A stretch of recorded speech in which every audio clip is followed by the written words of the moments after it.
In the woodland, we have some green showing within a burned area.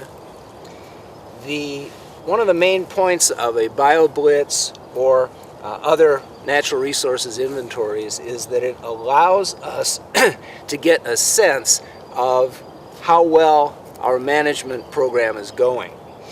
The woodlands, it may seem strange to burn a woodland, but the idea here is to clear away the dead vegetation. It releases nutrients in the soil.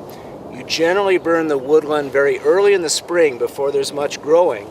That darkens the soil so it can absorb the heat and get the roots warmed, get everything going sooner.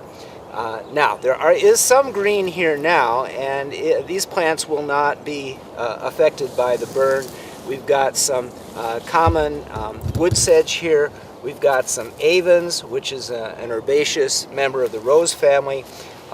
We've got this is early in the spring, so there are some spring beauty leaves here, all coming up. And they're going to grow a lot better and a lot faster and with less competition from non-native plants thanks to this burn activity.